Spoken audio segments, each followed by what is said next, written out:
For quite some time now, you guys have been asking me about the status of my 2001 BMW 740 IL, and without going into a whole lot of detail, for those who have followed along in some of the comments, you'll know that the car really hasn't moved a whole lot. We did a video on it last year, but this is not a sob story. This is actually a review of this Shine Armor Waterless Shine and Protect product. I was sent this a little while ago, a couple weeks ago, to be able to test on a car, to be able to show you how it works, and we've started to kind of branch out and do some of the accessory reviews now. You'll know that we did a dash cam review before. Now we're doing a waterless car wash, which is something that I actually use quite a lot during the winter. It's just not possible, obviously, in the minus 20, 30 degrees temperatures that we have here, to be able to pull the car out onto the driveway and clean it with our pressure washer. So often I'll use a waterless car wash in the garage, get as much of the dirt off as possible so I can film the cars in the winter and still make it look presentable. But today we're going to be tackling my E38 7 Series. It has been sitting in the garage since about March or April, whenever we did that last video, and it is layered in dust. So much that when I started it up about 5 days ago, a huge dust cloud came out of the engine base. So it has been neglected quite a bit. So we're gonna be using this Shine Armor product. We're gonna see if it works. You're gonna see a time lapse of us being able to go around the car and cleaning it, because Shine Armor says this will leave a glossy, streak-free shine to your vehicle, which is something I don't often find when I'm using a waterless car wash. And even if you're not doing a full-out detail with a car, it doesn't always get that pristine shine that you'd want, especially with a black luxury car such as this. You want it to look great. But the process is pretty simple. You just take 2 microfiber towels like we have here. You spray the product directly onto the cloth and work in small sections, cleaning it and then wiping it down with a clean cloth to get the shine through. And we're gonna see, will it work with, I don't know, quite a big layer of dust there. So join us as we look at this Shine Armor Waterless Car Wash and Shine.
Well, truthfully, I should have probably planned this video out a little bit better in my mind. I should have done half and half. I did that on the other side, pretty much the roof and the trunk. The hood though, I decided just to do almost all of it, but you can see maybe not so much on the hood, but if you look up here on the top where the roof is, what I did on one side, the passenger side, compared to what was there originally, just the reflection off the sky and everything around it, you can see there's a huge difference. I mean, there's so much dust on this side of the car, especially the windshield. It's really noticeable, but you look on the other side, there's a good shine to it. I'm really impressed. And like I said, usually when I'm using a waterless car wash, I'll find that there's residue left behind. It's hard to get everything off of it, but with this, the shine is really good, considering it is designed to be a waterless car wash. Not for everybody, but if you're in a situation where you can't have a car wash area in your house, maybe the municipality doesn't allow for water to be used to wash your car on your driveway, you have no choice but to use something like a waterless car wash system. This could be ideal for that. Maybe you live in a condominium. There isn't a place to do it there either. There's plenty of use cases why you would want to use a waterless car wash like this, and I'm pretty impressed with it so far. So let's clean up the rest of the car here, get it nice and shiny for you. Obviously, we're not doing the tires, and I'm doing the windows here just to show you. Normally, I would not use a waterless car wash on this.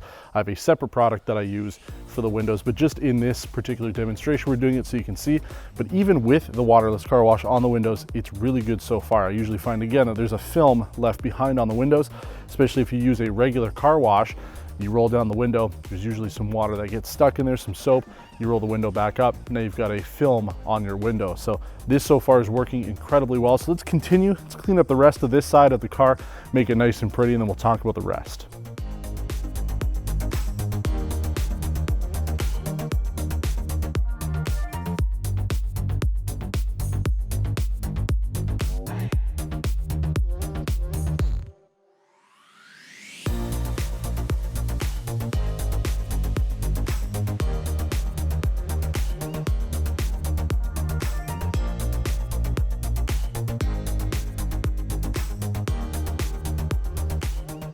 So you did see the whole cleaning process there through the film making magic that we call editing. You saw it all hyperlapse essentially, but it probably took me 20 minutes at the most of real time. If I cut out all the times moving the cameras and dealing with having to film it, it would probably only have taken me maybe 10-15 minutes tops to do the entire car. That's pretty much what it takes me to do the car when it comes to having the pressure washer. I got to pull out the pressure washer, foam the car up, rub it down, clean it off, dry it off. But this, everything was done all in once. And I have to say it looks really good, especially compared to before. You saw those before and after kind of shots as we walked around. You saw the half and half version. It was definitely in need of some love. Now we ended up using a very small amount of the Shine Armor Fortify Quick Coat here.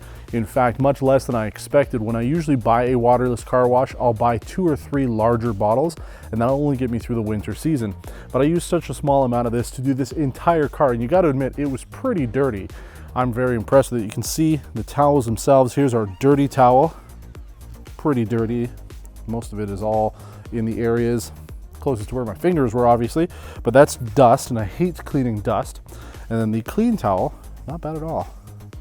Could almost reuse that, but you'll want to wash them both. You'll want to have 2 or more towels like you saw here, but even under a severe dirty load like you saw here, it worked really, really well. I'm impressed with the product. The car looks as it normally would if I took better care of it. So I'm happy that it's cleaned up now. Now, Shine Armor sent us this to be able to test and review, and this is a review. This is my genuine opinion of the product. We're not being paid by them to tell you that it's a great product or not, but they have set us up with an affiliate code. You can get the link in the description, and we'll also pin it to the comment below. So if you do decide that Shine Armor might be a product that you'd like to use on your own car, you can use the link in our description, and we will get a percentage of the sales, and 100% of that will go into this car. And because this product worked for us, it might be able to work for you too. So you can click the links in the description below if you want to try out some of their products. And again, 100% of whatever we make off of that product will go here. And again, 100% of whatever we make off the Teespring t-shirts that we have at the bottom of your screen, whether you're watching on mobile or on the YouTube webpage, you'll be able to see the links there. And again, 100% of whatever we make off of that will go into this car because I want to get it up and running. I know you guys do too. So big thanks to Shine Armor for sending this product out. As you can see, works very well. Links are in the description below. If you have any questions about this product or you'd like to see more about it, please let me know. We are still going to be testing it over the next little while. We have a number of different vehicles, even in the garage right now, that I'm going to be using just to clean things up a little bit with. But you can see even on a very severe dirt level, it gets the job done.